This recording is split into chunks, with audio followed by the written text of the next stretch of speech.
Thank you. I just noticed Stephanie Wynn came in. Stephanie, if you come up front. And Mr. Perez, I know you talked about diversity and maybe it doesn't help having officers, but I think it does help when you have a more diverse workforce. And part of the problem is for every 100 candidates you go through, you'll get one good candidate.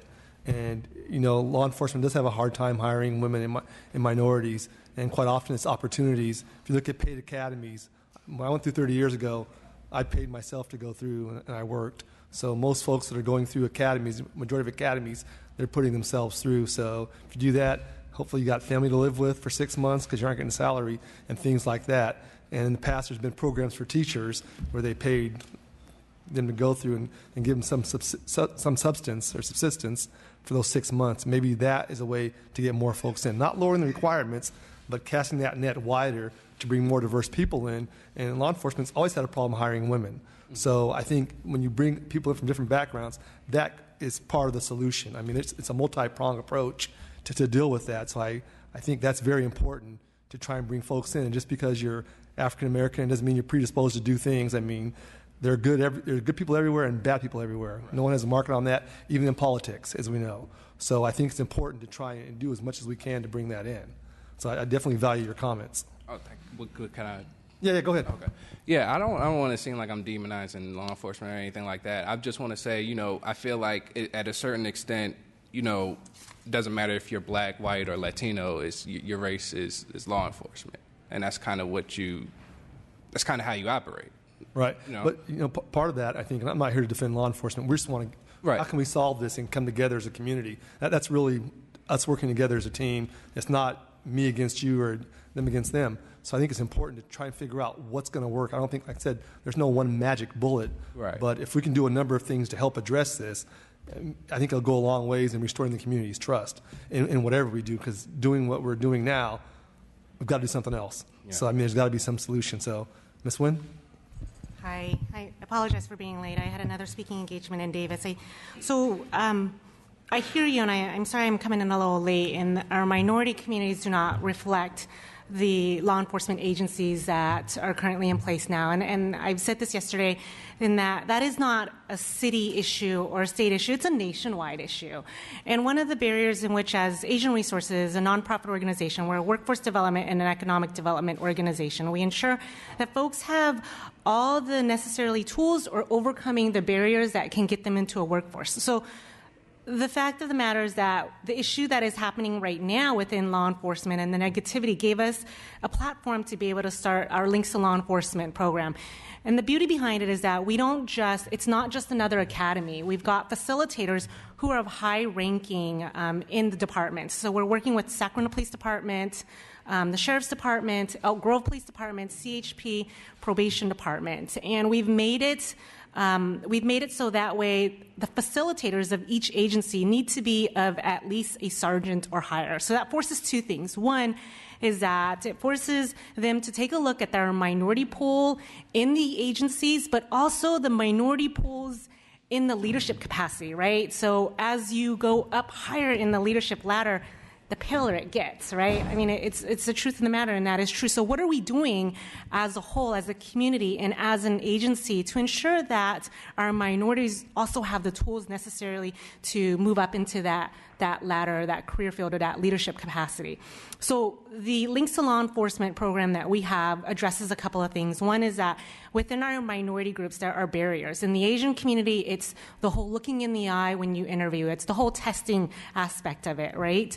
And the cultural barriers. But then in the African American community, there's the whole trust issue. There's the whole, you turned your back against us and now you're one of them kind of thing. And in the Latino community, it's the whole, feeling of acceptance, or even looking at that career field as an option. And so it puts our young folks in the sense of not even thinking into this career path, even if they are, right? But because our folks in the minority groups are so negative against it, and even now more so than before, that they choose not to do it. So when we did Links to Law Enforcement, the facilitators reflected the group. So I'll give you an example. We did the first API cohort. We had 19 participants that graduated.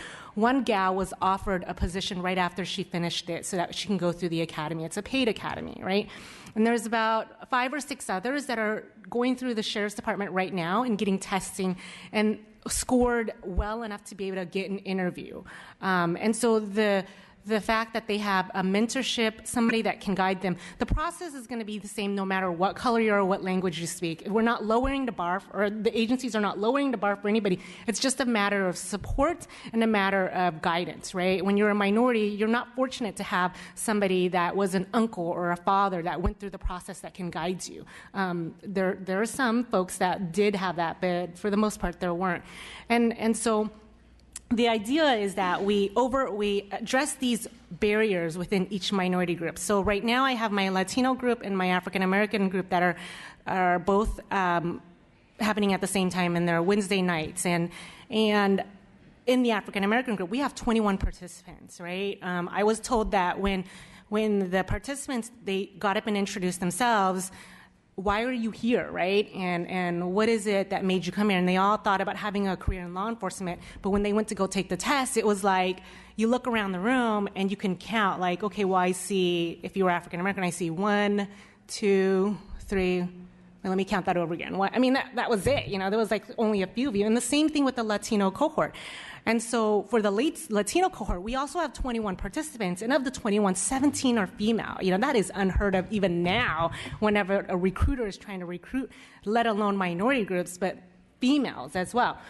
So Asian Resources, ARI, has given this platform so that way we can go out and recruit the folks that have come through our doors for services, have worked with their parents, have worked with the youth when they were in high school. And the idea is that now we're guiding them through college, and hopefully that they take the experience in what they've learned in the community and what they've learned from us as a workforce development organization, and that they're looking at this career in law enforcement as truly something that they want to get into. And with the support of not just the organization, but the support of folks that are in law enforcement, that are of ranking, that can tell them that they've been there, they've done that, and they understand the barrier that you're going through, because I was there as well too.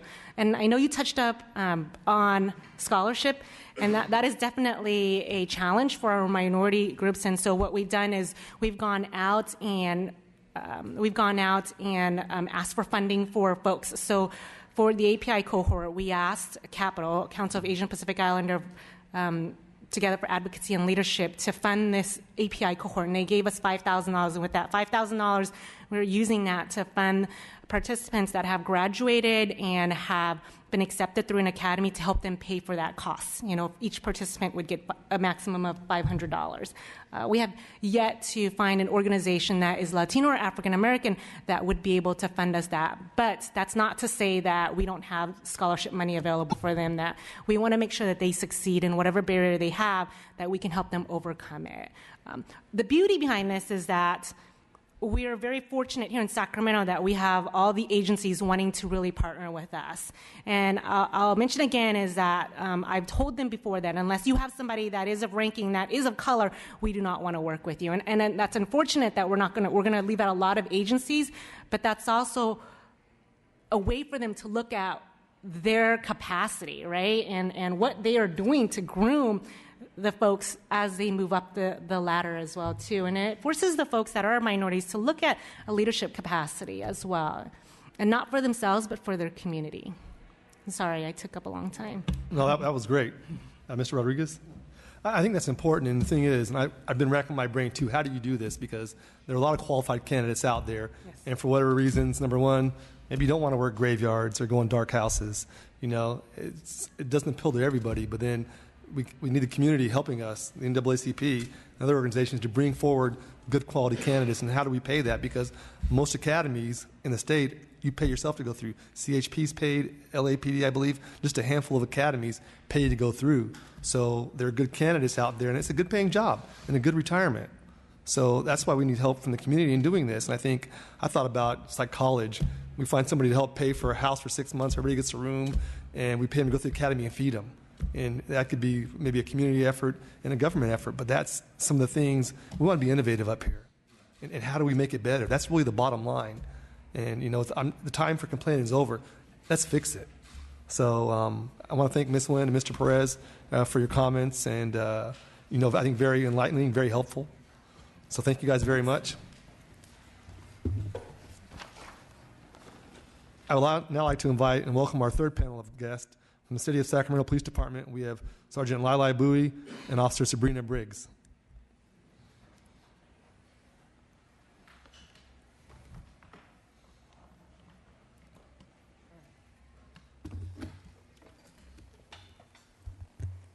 Welcome. Thank you. Good afternoon. I'm Officer Sabrina Briggs. I've been a police officer with the Sacramento Police Department for approximately 8 years.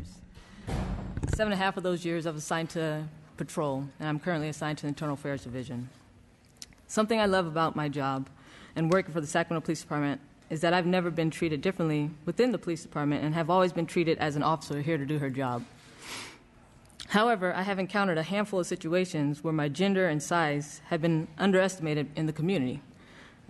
I would like to share one particular situation with you that I experienced as a newer officer. So at the Sacramento Police Department, they usually dispatch one officer to ring and alarm calls. And so I remember I was a younger officer, and I was working by myself that day. And I responded to this business. It was a business alarm. And the owner of the business was there. So I pull into the parking lot, and I exit my vehicle to go greet him, let him know who I was. And so as I exited the vehicle, the owner of the business is looking at me, and he's confused. He keeps looking at me. He keeps looking back at my patrol car, looking at me, looking back at my patrol car.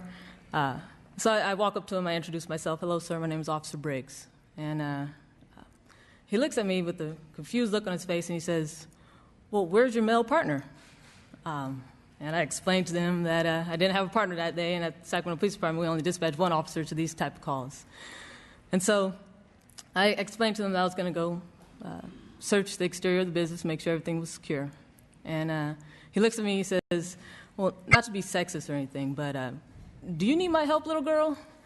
And I kind of chuckled, and I explained to him that I think I got it. I could handle it. And so as I'm clearing the exterior of the business, and I remember looking back, and the look on his face was priceless that he gave me. He was so worried and concerned for my safety. It was just priceless. So I cleared the exterior. Everything was fine and secure. I remember walking back to him and explaining that to him, and he looks at me. He says, I am impressed that a little girl like you wasn't scared in that situation. And once again, I kind of gave him a little chuckle, and I shook his hand. I said, thank you, sir. Have a nice day. And that story I'll always remember that story. And now I want to shift gears a little bit. There's a lot of talk about diversity in law enforcement. And I think there's another issue that we need to focus our attention on as well. There's this disconnect that the community has with law enforcement and vice versa. This next story that I want to share with you touches on that topic. As a younger officer, I used to always say the phrase, I feel you, meaning I get it, I understand where you're coming from, I feel you, up to this experience. My partner and I, we got dispatched to a weapons call. And the contents of the call was there was a male black juvenile in the park with a handgun. And I remember we arrived on scene and we got there. And as we pull up, I see a subject in the park that matches the description. I make eye contact with the guy and boom, the race is on. He takes off running. Jumping fences, through backyards. A couple blocks later, we catch him. And in fact, he does have a gun. But that's not the interesting part of the story. The interesting part of the story is the conversation I had with this young man on the way to juvenile hall.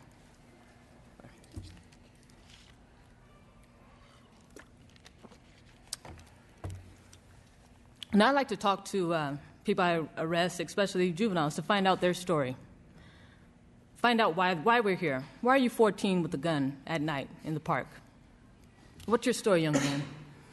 And so how we're seated is I'm in the car, and I'm by myself with him, and he's sitting in a spot where we can make eye contact through the rearview mirror.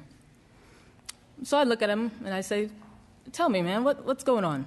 What's your story? Why are we here? You're 14, you're in a park. I'm taking you to juvenile hall. What's your story? He looks back at me, makes eye contact with me, and he says, "You know what, Officer Briggs, I usually don't talk to the police. I don't like the police. But you seem pretty cool, so I'm going to talk to you." I said, well, thank you. So I asked him, what's his story? He says, "Officer Briggs, I don't know my dad. My mom's never home.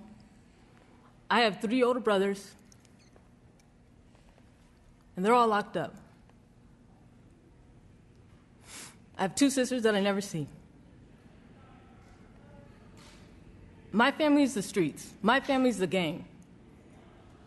I carry a gun with me at night because people don't like my family and they don't like me, and I'm scared. I don't go to school, and I bounce from house to house with my family." And so I'm driving along. I make eye contact with this young man. There's a little pause after he tells me his story, and I look up at him. I go, "Man, I feel you. I feel you."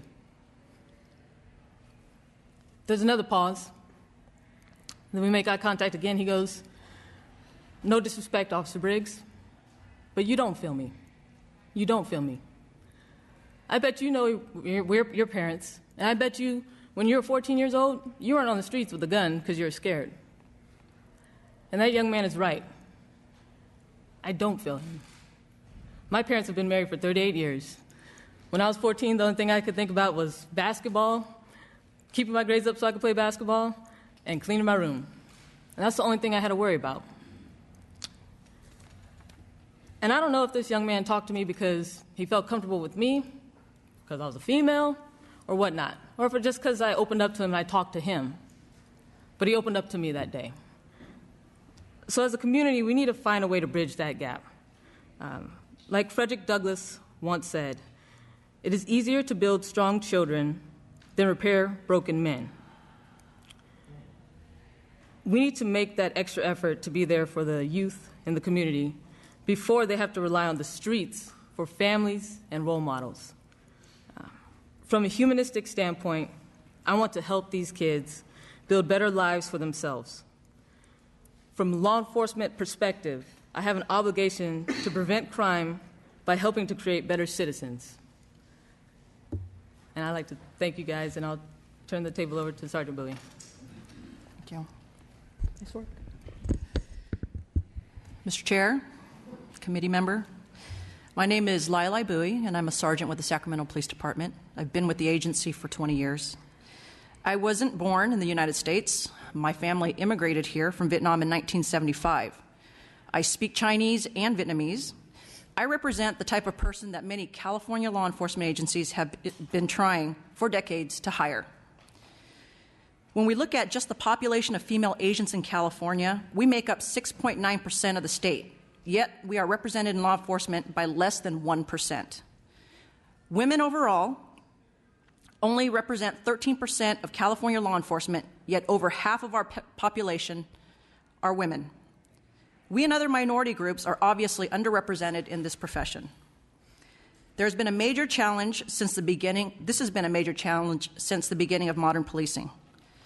I believe that the state, along with many law enforcement agencies, have made great efforts to change the face of law enforcement, but we still have much to accomplish. While we want to hire women and minorities, we must not be hasty about our selection of these individuals. We must place a person's ethics, character, and ability to make good judgment above all else, while giving sensitive consideration to diversity. When we skimp on quality, even for the noble purpose of diversity, it will have an irreversible effect on the trustworthiness of all of us who wear a badge. With the badge comes a heavy responsibility to enforce our laws through principled means. As you know, we are only able to enforce the law by consent from the people. If the people cannot trust us, we would be ineffective. We have seen this demonstrated this year around the country. That is why I must caution very strongly against lowering any entry-level standards for any reason. Post has created mandates and guidelines for recruitment and testing. I believe that they have done an outstanding job at trying to lead and support law enforcement efforts to address diversity. The reality is that minority groups, particularly African American and Asians, have historically harbored animosity toward law enforcement due to various reasons. Our current environment has not made it any easier for us to recruit quality candidates from within these groups. Women have not traditionally flocked to jobs that are generally viewed as masculine jobs, such as construction and law enforcement. I think that many of the roadblocks lie within the families, as Stephanie Nguyen mentioned earlier today. To some, law enforcement is a symbol of oppression, and for others, it does not hold a noble enough status worthy of their children. I can speak from personal experience that my parents were very much opposed to my desire to be a police officer. Like many other Asian parents, they wanted me to be a doctor, a dentist, or an engineer. Due to culture, many children will not challenge their parents' wishes. Luckily, I was a hard-headed Asian child who did make that challenge. It took many years for them to come around, but they are very proud of me now. And if they could see me here today, they'd be even more proud. We must find ways to reach these families, to mend and build the relationships so that they may have a true understanding of law enforcement officers and what this career has to offer to their children. Many women hesitate to enter law enforcement and promote because of our commitment to our families. Shift work, call-outs, and inflexible schedules all make it very difficult on the home life. There's a very distinct difference in the responsibility we feel toward family obligations compared to our male counterparts. I'm not saying that women care more about their children than men. Women make their children their personal responsibility.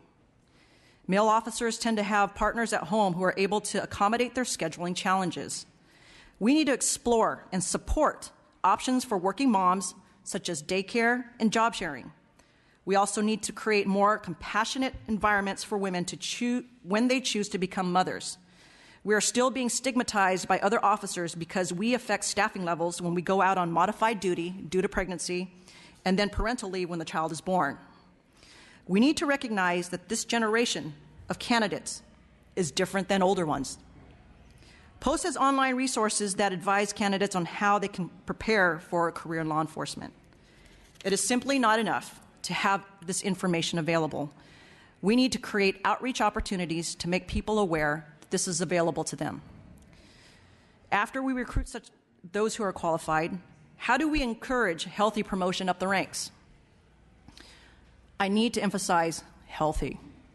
We must temper our desire to promote minorities and women in law enforcement with their own level of competence. In no other profession other than the military would a supervisor be would be tasked with sending people into a gun battle or asking people to follow them into a gun battle. To demand that from officers when the supervisor is inexperienced or ill-equipped is a disservice to the supervisor and a safety issue for the officers. Their leadership should be based on a sound foundation of competence coupled with well-intentioned diversity efforts. Minority groups, by definition, are fewer than the majority. Therefore, when we hire or promote those within these smaller groups, when they're not qualified or ready, this only works toward damaging the group's overall credibility issues. Thank you for taking the time and making the effort to understanding the issues that law enforcement is facing today. We are all here to make positive change, and I am grateful for your support. Thank you, Sergeant Bowie and Officer Briggs. Any questions, Mr. Rodriguez?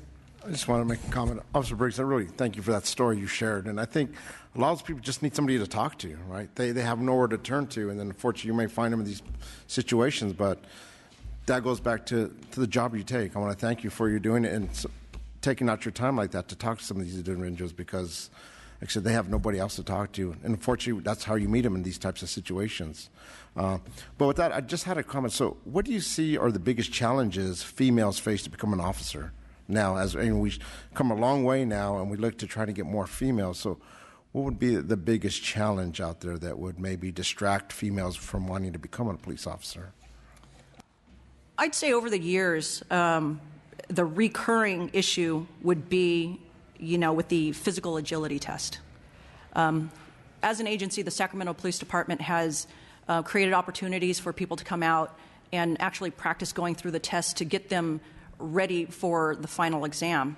I think that if more of those opportunities were created for women across the state, across the nation, I think that they would be better prepared when they come in to pass.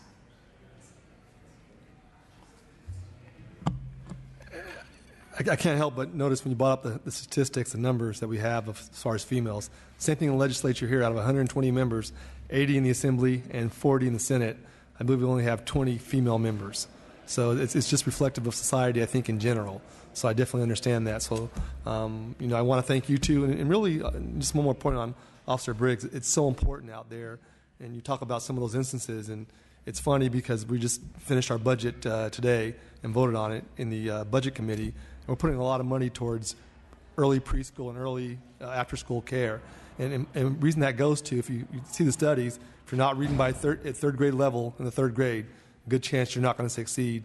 And also, as a child growing up in a home, typically you're going to hear 2 million words by the time you're 2 or whatever it is. And in a lot of these homes, these kids aren't getting that. So that's where the disconnect is. And, their parents never got that love or support. So it's cyclical, and that's part of the problems we're dealing with. And, you can't teach parenting. And can you really blame that person? That's the experience they had.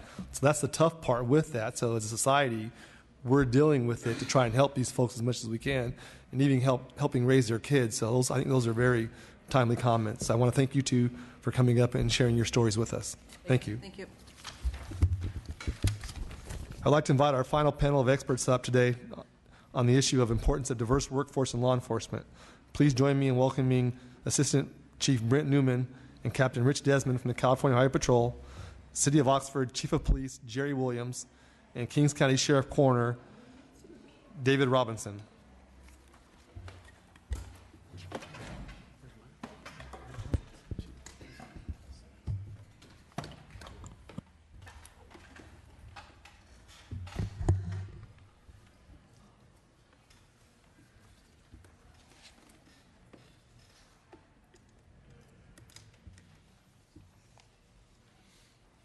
Welcome.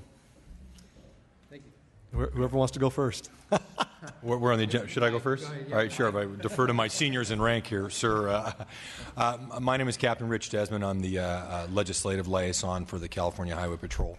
With me is Chief Brent Newman. He oversees the Highway Patrol's recruitment and cadet hiring units within our department. First, I want to thank you very much for having us here today, sir.